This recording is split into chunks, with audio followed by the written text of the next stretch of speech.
ಶ್ರೇಷ್ಠ ರಾಜ ಕೆಂಪೇಗೌಡ. ಬೆಂಗಳೂರು ಗಗನಚುಂಬಿ ಕಟ್ಟಡಗಳು ಐಟಿ ಉತ್ಕರ್ಷಕ್ಕಿಂತ ಮೊದಲು, ಪ್ರಪಂಚದಾದ್ಯಂತ ಪ್ರತಿಧ್ವನಿಸುವ ಮೊದಲು ಒಬ್ಬ ದಾರ್ಶನಿಕ, ಯೋಧ, ನಿರ್ಮಾಣಕಾರ, ರಾಜ ಇದ್ದನು.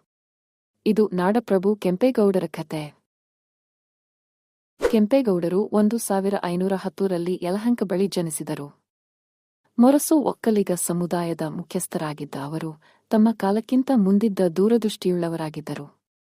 ಸಂಸ್ಕೃತಿ, ಯೋಜನೆ, ಏಕತೆಯ ಸಂಕೇತವಾಗುವ ನಗರವನ್ನು ನಿರ್ಮಿಸುವ ಕನಸು ಕಂಡಿದ್ದರು. 1537ರಲ್ಲಿ ಕೆಂಪೇಗೌಡರು ಬೆಂಗಳೂರನ್ನು ಸ್ಥಾಪಿಸಿದರು. ಲಂಬ ಕೋನಗಳಲ್ಲಿ ರಸ್ತೆಗಳನ್ನು ದಾಟುವ ರಚನಾತ್ಮಕ ನಗರ ಯೋಜನೆಯನ್ನು ರೂಪಿಸಿದರು. ಕೋಟೆ, ದೇವಾಲಯಗಳು, ಸರೋವರಗಳು, ಮಾರುಕಟ್ಟೆಗಳನ್ನು ನಿರ್ಮಿಸಿದರು. ಚಿಕ್ಕಪೇಟೆ, ಬಳೆಪೇಟೆ, ಕಾಟನ್ ಪೇಟೆಯಂತಹ ಪೇಟೆಗಳನ್ನು ಸ್ಥಾಪಿಸಿದರು. ಅವರು ನೀರಿನ ಸಂರಕ್ಷಣೆಗೆ ಟ್ಯಾಂಕ್ಗಳು ಮತ್ತು ಸರೋವರಗಳನ್ನು ರಚಿಸಿದರು. ಅವರ ಯೋಜನೆ ಸುಸ್ಥಿರವಾಗಿತ್ತು. ನಾಗರಿಕ ಅಭಿವೃದ್ಧಿ ಮತ್ತು ಕಲ್ಯಾಣದ ಮೇಲೆ ಗಮನ ಕೇಂದ್ರೀಕರಿಸಿದರು. ಶಾಲೆಗಳನ್ನು ನಿರ್ಮಿಸಿದರು. ವ್ಯಾಪಾರಿಗಳು, ಕುಶಲಕರ್ಮಿಗಳನ್ನು ಬೆಂಬಲಿಸಿದರು.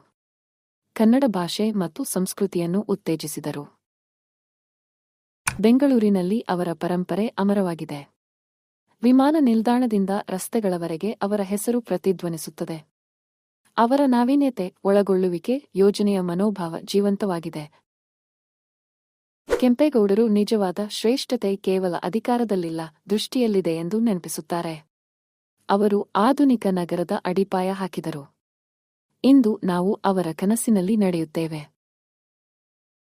ಮುಂದಿನ ಬಾರಿ ಕೆಂಪೇಗೌಡ ಎಂಬ ಹೆಸರನ್ನು ಕೇಳಿದಾಗ ಅದು ಕೇವಲ ವಿಮಾನ ನಿಲ್ದಾಣದ ಹೆಸರಲ್ಲ, ದಂತಕಥೆಯ ಹೆಸರು. ಕನಸುಗಳ ನಿರ್ಮಾತು. ನೀವು ಮರೆಯಬಾರದ ಶ್ರೇಷ್ಠ ರಾಜ. ಭಾರತದ ಮರೆತು ಹೋದ ದಂತಕಥೆಗಳ ಹೆಚ್ಚಿನ ಕಥೆಗಳಿಗಾಗಿ ಲೈಕ್ ಮಾಡಿ, ಹಂಚಿಕೊಳ್ಳಿ ಮತ್ತು ಚಂದಾದಾರರಾಗಿ